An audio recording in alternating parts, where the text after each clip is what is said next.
যারা নিরীহ আওয়ামী লীগ বাধ্য হয়ে মিটিংয়ে গেছে, মিছিলে গেছে, একটু নাম লিখাইছে আওয়ামী লীগে, কমিটিতে নাম লিখে দিছে, কাউকে মারেনি, কাটেনি, খেত দখল করেনি, কার নামে মিথ্যে মামলা দেয়নি, তাদেরকে দয়া করে কিছু বলেন না।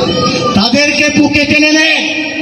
যদি ভোটে জিততে চান তাদের বাড়ি বাড়ি গিয়ে বলেন, বিএনপি যদি ক্ষমতায় আসে তোমরা এই দেশে নিরাপদে শান্তিতে থাকবে, আমরা তার গ্যারান্টি দিচ্ছি, আমরা তার দায়িত্ব দিচ্ছি। পারবেন না কথা বলতে?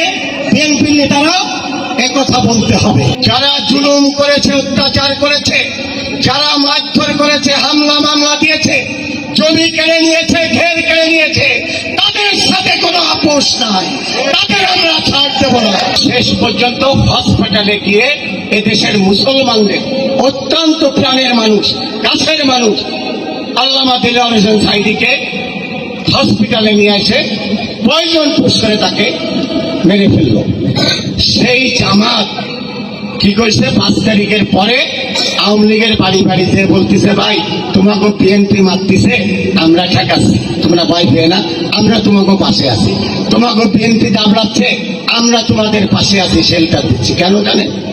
শুধু দুটো ভোটের জন্য। আমার দলের সব ভিতরে মেরে ফেলে দিল যে দল, সেই দলের বাড়ি পাহারা দিচ্ছে। এবং তারা ইদানিং তারা অত্যন্ত সাম্প্রদায়িক দল, অসাম্প্রদায়িক দল। তাদের কাছে একটি কথা, সেটা হচ্ছে তারা মুসলমান, তারা সাম্প্রদায়িক দল।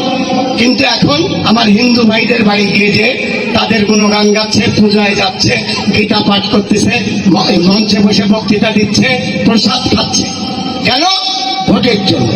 তাই আমি বিএনপির যারা আছে তাদেরকে একটি অনুরোধ করে যাব, যারা অত্যাচারী আওয়ামী লীগ, যারা জুলুম করেছে, অত্যাচার করেছে, যারা মারধর করেছে, হামলা মামলা দিয়েছে, জমি কেড়ে নিয়েছে, ঘের কেড়ে নিয়েছে, তাদের সাথে কোনো আপোষ নাই, তাদের আমরা ছাড় দেব না।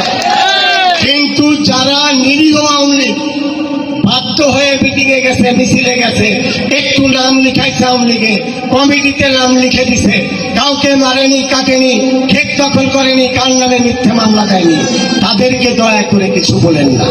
তাদেরকে বুকে টেনে নেন।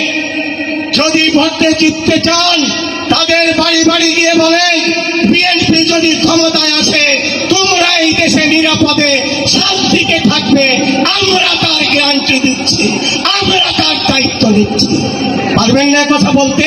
বিএনপির নেতারা একথা বলতে হবে। নিজেকে মহিলা মনে করে নিজেকে ঘরের ভিতর আড়াল করে রাখেন। যদি চক্ষু লজ্জার খাতিরে নিজের মুখকে বন্ধ করে রাখেন, কথা না বলেন, আপনার পাওনা যদি আপনি না চান, আপনার অধিকারের কথা যদি আপনি না বলেন, তাহলে আমরা যারা পুরুষ এখানে আপনাদেরকে আমরা সেভাবে মূল্যায়ন করতে শিখিনি।